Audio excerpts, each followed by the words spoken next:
BNP Secretary General address to Panda Bhavan. We are taking you to live there. আন্দোলনমুখী করা যাবে এবং জনকল্যাণের লাগানো সেই জন্য কিন্তু আলোচনা হয় অর্থাৎ পলিটিক্যাল ডিসকাশন কিন্তু আমাদের এখন খুব কম। এই জিনিসগুলোর দিকে আমাদের জোর দেওয়া উচিত বলে আমি মনে করি। আপনারা অনেকে হয়তো আমার বক্তব্যে খুশি হবেন না, কিন্তু আমি কথাগুলো বলছি আমার অভিজ্ঞতা থেকে। আপনাদের পার্লামেন্ট বোর্ডের এই জাতীয়তাবাদী শ্রমিক দলের সঙ্গে আমার সম্পর্ক দীর্ঘকাল। আমি যখন আমার প্রথম রাজনৈতিক জীবন শুরু করি তখন এই কাশিম ভাইয়ের সঙ্গে আমার পরিচয়। আমার এলাকাতে আমি পার্লামেন্ট বোর্ডের শ্রমিকদের নিয়ে অনেক আন্দোলনের নেতৃত্ব দিয়েছি, কারণ আমরা তখন এই সালের সময় জাতীয় পার্টি সরকারের সময় আমরা ওই আমার এলাকাতে যেহেতু পানির সমস্যা ছিল এবং পার্লামেন্ট বোর্ড জড়িত ছিল, আমাদের কৃষি আন্দোলনের সম্পৃক্ত হতে হয়েছে, আমরা কাজ করেছি। তবে পার্লামেন্ট বোর্ডের সঙ্গে আমার একটা আপনার কিছুটা বলা যায় যে হোস্টাইল সম্পর্ক ছিল সেই সময়, কারণ আমার ঠাকুরগাতে পার্লামেন্ট বোর্ডের একটা গভীর নলকূপ প্রকল্প ছিল।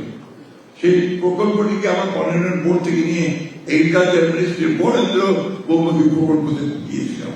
সেই সময় আমার নেতারা আমার অনেক অসন্তুষ্ট হয়েছে, কিন্তু ওইটা এখন কিন্তু অত্যন্ত ভালোভাবে চলছে। আপনাদের অনেকগুলো প্রকল্প আছে। আমি কিছুদিন আগে কথা বলছিলাম জিকে প্রজেক্ট, যেটা গঙ্গা কপোতাক্ষ প্রজেক্ট, আপনাদের তিস্তা প্রজেক্ট, এবং আমি এখন যেটা আমার কাছে মনে হয় যে সবচেয়ে বেশি জিনিসটা প্রয়োজন যে আমাদেরকে পানি সংরক্ষণ করা প্রয়োজন। পানি কমে যাচ্ছে, সে সঙ্গে পানির দুষ্প্রাপ্যতা দেখা যাচ্ছে, আর ডিপ টিউবওয়েল ইউজ করে আমরা ভূগর্ভস্থ পানি ব্যবহার করছি। পানি যদি আমরা সংরক্ষণ করতে পারি তাহলে কিন্তু আমরা সেই পানিকে প্রয়োজনে ব্যবহার করে আমরা কৃষকদের যে প্রয়োজন, কৃষির যে প্রয়োজন, সেই কৃষি প্রয়োজন